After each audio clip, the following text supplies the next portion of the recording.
¿Estás listo para aprender los nombres de los 5 continentes, Nana Oloitirtilillay, en idioma kuna? Sok Bengi. Número 1. El continente de África, lo conocemos en idioma kuna como Margandi Yala. Soy Bogi. Número 2. Asia.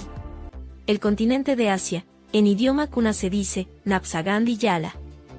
Soy Baagi. Número 3. Europa es un continente situado en el hemisferio norte.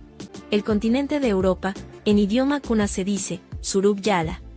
Soy Bakegi. Número 4.